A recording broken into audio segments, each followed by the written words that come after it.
이번 2020년 서울 건축문화제의 주제는 틈새 건축입니다. 저희 스튜디오사는 틈새 건축과 관련되어 전개한 아이디어 이름을 뉴 디멘션이라고 정의했습니다. 여러분이 생각하는 틈새란 어떤 느낌인가요?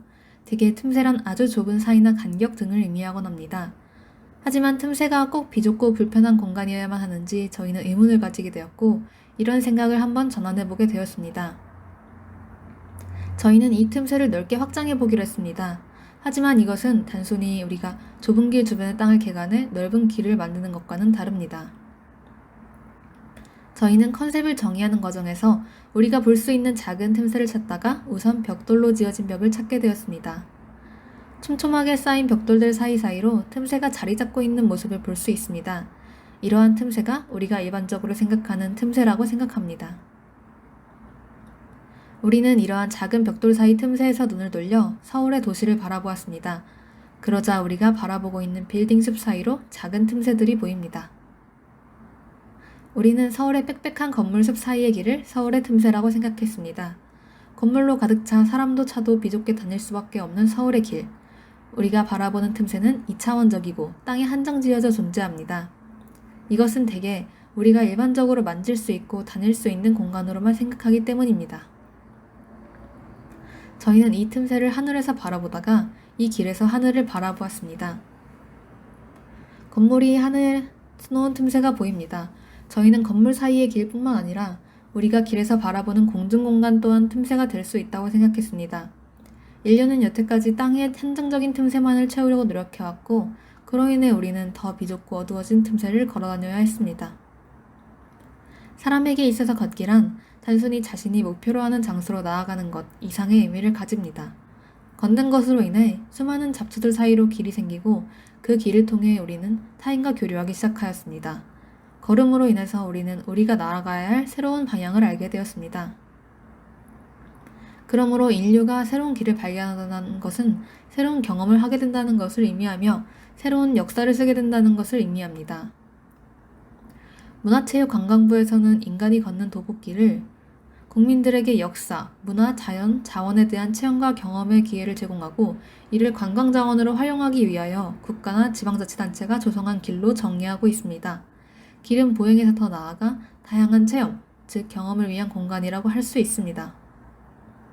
저희는 우리가 생각하던 좁은 틈새에서 벗어나 하늘로 뻗어지는 길을 구상하게 되었습니다.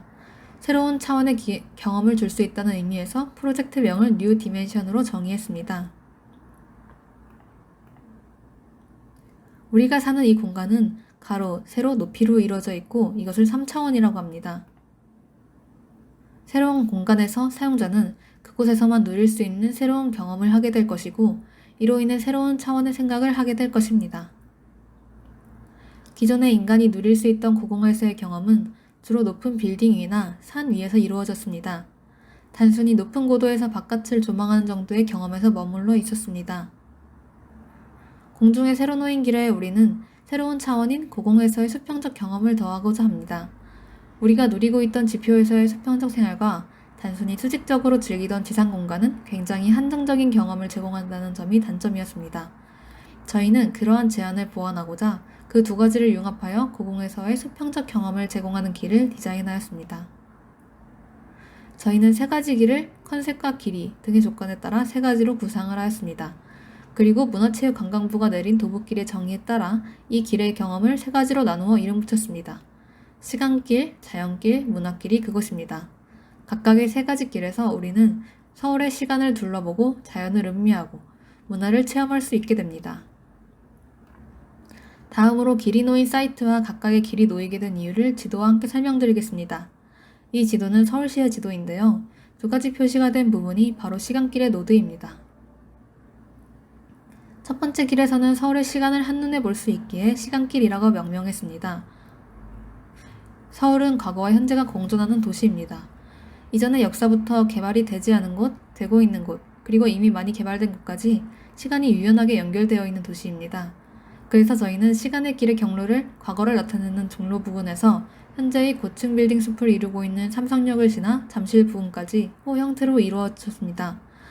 시간의 길로 올라가 걸으면 서울의 시간이 흐른 모습을 한눈에 보며 걷는 경험을 할 수 있습니다. 두 번째 길은 자연을 경험하는 길입니다. 저희는 공중으로 올라가서 경험할 수 있는 자연이란 하늘이라고 생각했습니다. 평소 자연이라는 단어를 떠올리면 푸른 바다와 산이 생각나지만 저희는 하늘이 무엇보다 서울에서 쉽게 만날 수 있는 어디에서나 마주할 수 있는 자연이라고 생각했습니다.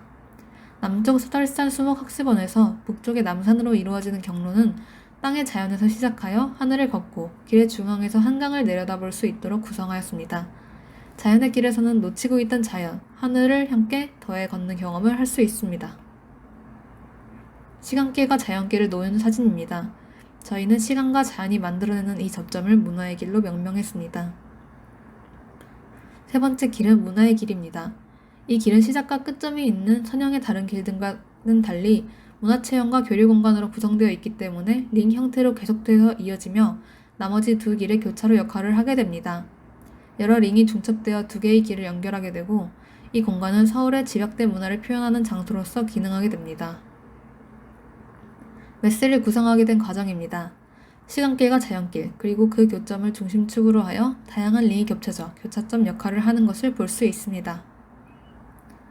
이것은 프로그램 다이어그램입니다. 시간길과 자연길 사이의 링을 구성하고 있는 프로그램을 볼 수 있습니다. 한 지역의 고유한 문화는 그 지역만의 자연 환경과 기후에 큰 영향을 받고 그곳에서 살고 있는 사람들이 긴 역사의 시간 동안 만들어냅니다. 그렇기에 저희는 서울의 자연과 시간이 함께 만들어낸 것이 바로 서울의 문화라고 생각했습니다. 새로운 문화를 만들어내는 공간인가 동시에 서울의 랜드마크로서의 기능을 하도록 접점을 디자인하였고 시간길과 자연길의 교차로 역할을 하는 공간에 복합 문화 공간을 두어 방문자가 보다 다양한 경험을 누릴 수 있도록 하였습니다. 저희는 이러한 활동들이 일어나는 풍경을 상상하면서 영상을 제작해 보았습니다. 영상을 마지막으로 하여 발표를 마치도록 하겠습니다.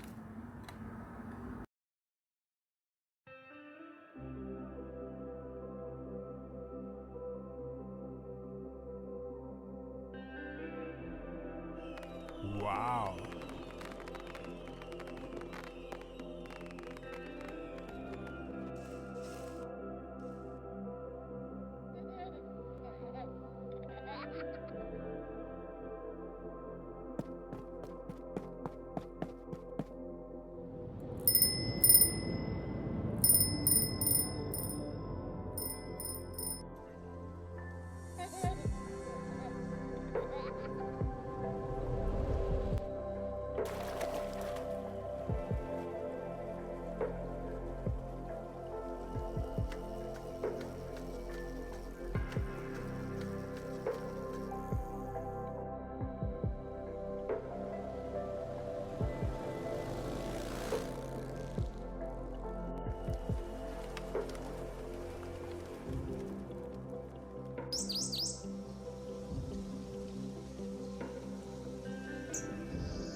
Wow.